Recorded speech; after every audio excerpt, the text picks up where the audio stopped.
Hey everyone, welcome back to The Explainer. So today, we are tackling a massive, complex, and honestly fascinating topic, the 70-year political history of Pakistan.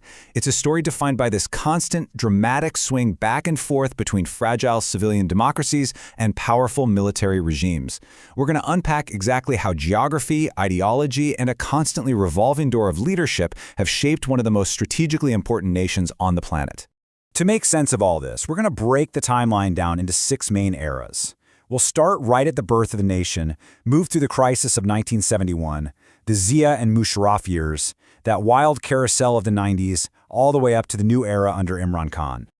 All right, Part 1, the birth of Pakistan and the early chaos. Right out of the gate in 1947, this brand new nation faced some truly staggering geographical and political challenges. There's this incredible quote from the country's founder, Muhammad Ali Jinnah. He supposedly said, "Pakistan was made by my secretary and my typewriter." And that really hits the nail on the head regarding just how solitary his influence was over the country's creation. Unlike India, which had this huge, broad tier of established national leaders, Pakistan relied overwhelmingly on Jinnah. So when he suddenly passed away in 1948, just a year after independence, it left a massive, gaping political vacuum that the new nation was completely unprepared for. You've also got to picture the geographic setup here, because it was basically a logistical nightmare. The country was physically split into 2 halves, separated by over 1,000 miles of Indian territory. On one side, you had West Pakistan. This is where all the political dominance was concentrated. It was controlled by the Punjabi elite, and they really pushed for Urdu as the official language. But on the flip side, East Pakistan actually held the majority of the nation's total population. They spoke Bengali, and they were culturally completely distinct. The recipe for immense internal conflict was literally baked into the map from day one.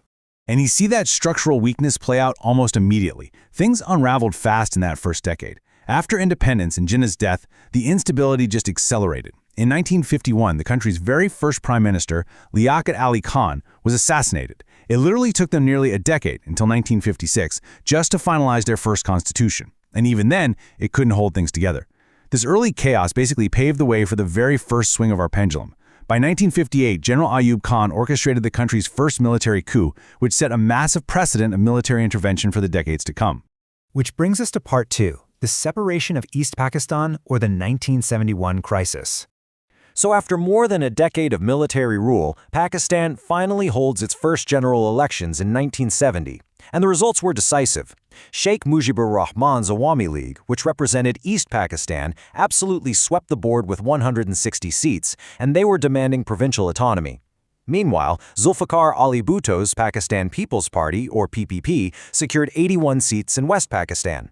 Under normal democratic rules, the Awami League clearly had the mandate to form the government, but the political and military elites over in West Pakistan flat out refused to accept a government led by an East Pakistani politician. And that deadlock proved fatal for the nation's unity. That political stubbornness triggered violent crackdowns by the Pakistani military in the east. This quickly escalated into a devastating humanitarian crisis, a full-blown civil war, and eventually a war with India. It culminated in December 1971 when an unprecedented 93,000 Pakistani soldiers surrendered. 93,000. It was a staggering blow to the military's prestige, and it directly resulted in East Pakistan breaking away to become the independent nation of Bangladesh. Now, because the military was so humiliated by this defeat, civilian rule actually managed to briefly return under Zulfikar Ali Bhutto. But as we're learning, the pendulum never stays still for long. Moving into Part 3, Zia-ul-Haq, Islamization, and the return of the military. In 1977, General Zia-ul-Haq overthrows Bhutto, who, by the way, was later controversially executed. And General Zia didn't just take over the government, he fundamentally rewired the social fabric of Pakistan. He introduced sweeping Islamization policies across the board, setting up Sharia courts and totally altering the education system. And timing is everything, right? Concurrently, the Soviet Union invades neighboring Afghanistan. Zia opportunistically aligns Pakistan with the United States, transforming his country into this massive, US-backed staging ground to support the Afghan Mujahideen, the guerrilla fighters battling the Soviets. Billions in funding poured in, absolutely, but so did weapons, narcotics, and a deeply rooted militant culture. Then, in 1988, General Zia dies in a mysterious plane crash. It abruptly ended his decade-long rule and sent the military back into the shadows. Part 4. The Bhutto and Sharif era, which was basically the political carousel of the 90s. If you look at the 1990s, it's just a relentless game of political musical chairs. For over a decade, power aggressively ping-ponged back and forth between two civilian leaders, Benazir Bhutto, the daughter of the executed Zulfikar Ali Bhutto, and Nawaz Sharif, a wealthy Punjabi businessman. So it goes Bhutto in 88, Sharif in 90, Bhutto again in 93, and Sharif again in 97. And here's the kicker. Neither of them could actually complete a full term.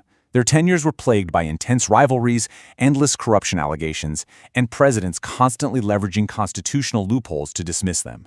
It was just an entire decade of intense civilian instability. But right in the middle of all this domestic chaos, a massive geopolitical milestone happened.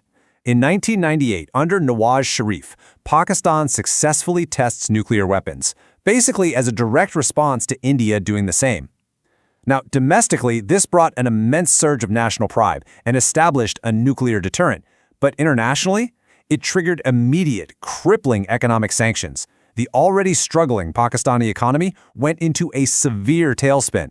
Adding fuel to the fire, localized skirmishes with India quickly escalated into the Kargil conflict, a pretty disastrous military misadventure that pushed the severely strained civilian-military relationship right back to the breaking point. Which leads us to Part 5. Musharraf, terrorism, and the post-9/11 realities. So in 1999, after Nawaz Sharif actually attempted to fire him, Army Chief General Pervez Musharraf orchestrates a bloodless coup. The pendulum swings back to military rule.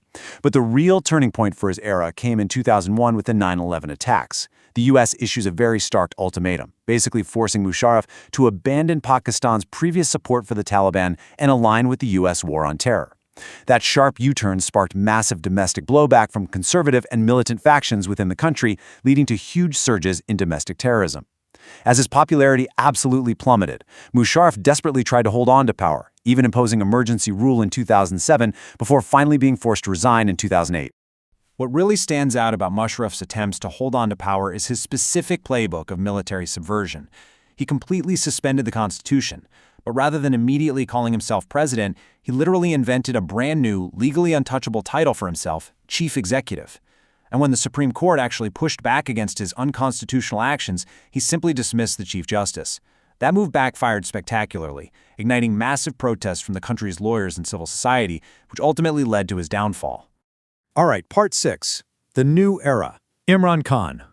Following Musharraf's exit in 2008, civilian rule does return. We actually see a full term completed by Bhutto's PPP party, and then Nawaz Sharif returns for a third time. But this third stint ends in a very modern legal drama. In 2015, the massive global Panama Papers leak drops, and it reveals extensive offshore wealth tied to Sharif's children. This initiates a relentless corruption probe.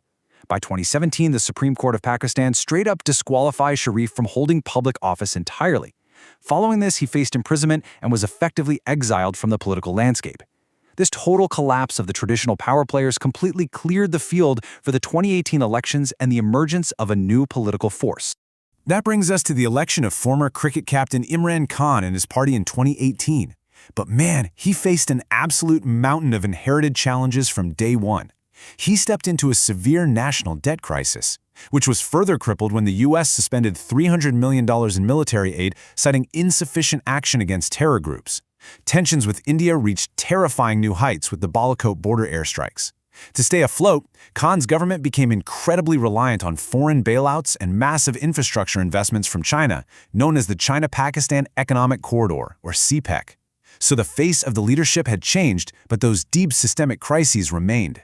So as we wrap up this explainer, we're really left staring at one massive question. From Jinnah's typewriter to the military